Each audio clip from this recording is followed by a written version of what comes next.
Assalamualaikum warahmatullahi wabarakatuh. Saudaraku, saya dalam perjalanan dari Jakarta ke Bandung, mampir di rest area, kemudian lihat ini ada tahu Sumedang. Jadi tertarik nih, kebetulan perut juga tadi terlalu pagi sarapannya. Rupanya sudah mulai kosong isinya. Maka kita mampir dulu sama si Mamang ini, mau beli tahu, Mang. Tahu Sumedang berapa, Mang? 15.000. Isi 10. Oke, saya minta 10.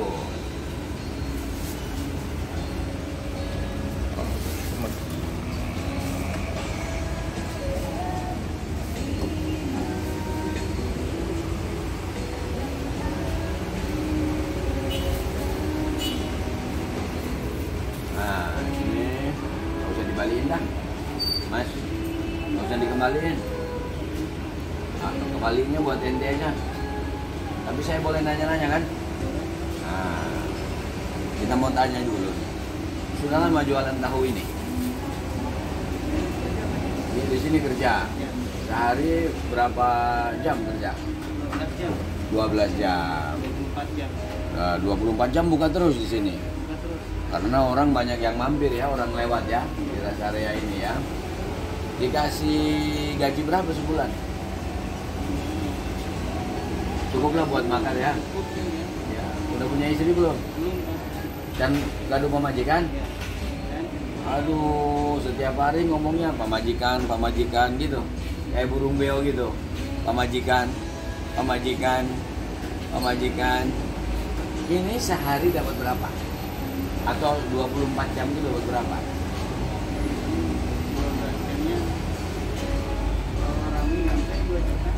2 juta 12 jam. Nah, berarti kalau 24 jam 4 juta. Tak boleh kalau lama. Ini kan bukan flat, ya enggak? Kadang-kadang 2 juta, kadang-kadang layanin aja dulu, nggak apa-apa. Jadi dia dapat 2 juta dalam 12 jam. Meskipun tentu pengunjung fluktuatif lah ya. Namanya juga orang lewat. Tetapi yang paling penting sebenarnya yang ingin saya tekankan itu, kita itu sebagai hamba Allah, Tuhan yang Maha Kuasa, yang dikaruniai akal, itu harus terus berpikir untuk membangun wirausaha. Itu poin yang paling pentingnya sebenarnya. Dan kita berwirausaha itu merupakan perintah agama loh, bukan sekedar tuntutan hidup dan kebutuhan ekonomi, terutama agama Islam. Jadi Allah anugerahkan kita akal. Sekarang ini kita kan ngadepin pandemi Covid nih. Pandemi Covid ini banyak orang yang ter-PHK, dikurangi jam kerjanya, banyak pengangguran. Memang ini tanggung jawab pemerintah. Pemerintah harus bertanggung jawab sesuai amanah konstitusi bahwa orang-orang yang nganggur, orang-orang yang tidak punya pekerjaan, orang-orang yang tidak bisa memenuhi kebutuhan hajat hidupnya, itu harus pemerintah mencarikan solusinya. Makanya saya termasuk orang yang nggak setuju ada pemindahan IKN itu. Biayanya kan ratusan triliun.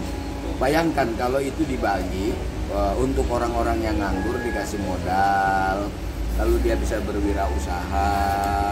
Itu dahsyat sebenarnya. Dulu Presiden Soekarno itu mengatakan kita itu harus mandiri secara ekonomi. Itu belum terelaborasi secara baik. UMKM itu merupakan pilarnya ekonomi rakyat. Harusnya bukan saja program bansos pemerintah itu, ada juga pemberian modal. Ada orang yang dikasih modal tidak perlu balikin. Ada orang yang segmentasi masyarakat dikasih modal tetapi dikembalikan modalnya. Ada lagi segmentasi yang dikasih modal, dikembalikan modalnya plus bagi keuntungan atau bunga dalam persepsi banknya. Tapi jangan tinggi-tinggi. Jangan orang baru mau buka usaha, minjem ke bank, kemudian sudah dibebani 7% segala macam.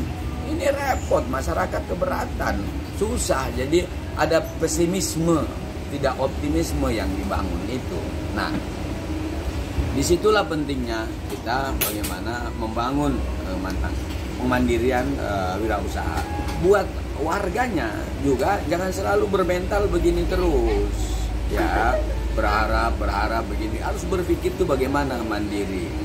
Kita jadikan musibah, bencana, wabah, kesulitan itu dengan pikiran dan akal yang Allah anugerahkan pada kita, itu menjadi sebuah peluang. Menjadi sebuah peluang. Apalagi sekarang di era teknologi digital yang canggih. Harusnya teknologi digital yang canggih itu bukan hanya sekedar digunakan untuk komunikasi, apalagi nyebar-nyebar hoax, apalagi nyebar-nyebar fitnah. Itu bisa digunakan sebagai sarana pemasaran. Tahu Sumedang ini tahu yang sudah sangat populer dan terkenal. Rasanya juga subhanallah. Kita coba dulu ini. Bismillah. Bismillah, kita coba tahu Sumedang nucan boga pemajikan. Ya, bismillahirrahmanirrahim. Luar biasa. Indonesia itu kaya dengan makanan-makanan lokal sebenarnya. Kalau kita mau menghargainya dengan baik, itu bisa membangkitkan ekonomi masyarakat lokal, masyarakat pedesaan, masyarakat segala macam. Coba kita tambah dengan cabai. Wah, cabai nanu can buka pemajikan pedes pisan, Bang. Aduh.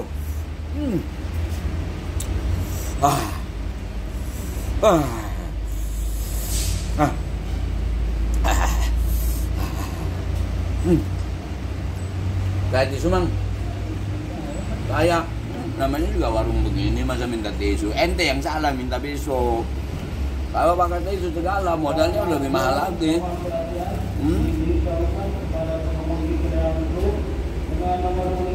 Bang, lu sekolah lulusan apa?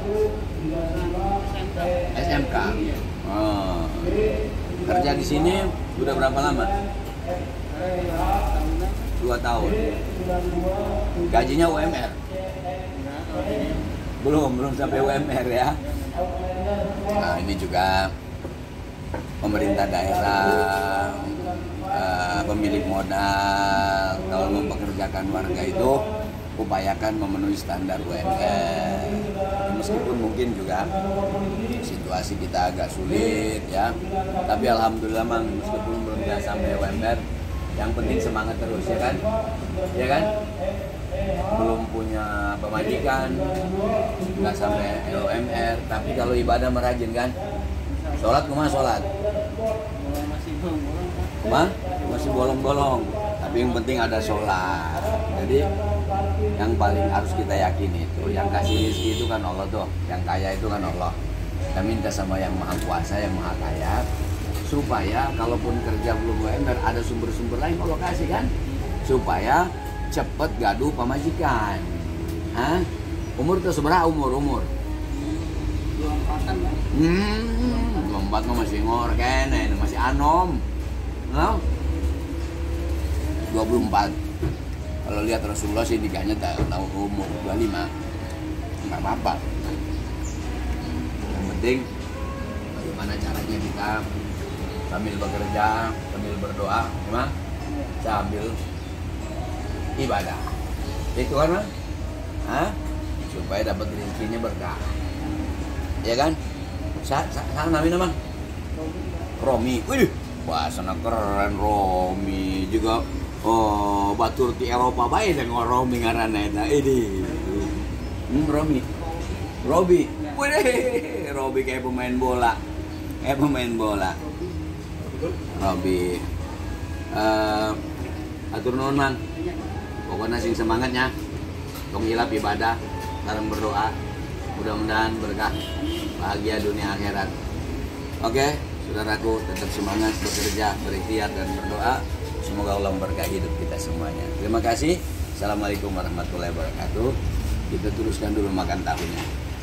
Aduh, alhamdulillah sudah hilang pedasnya.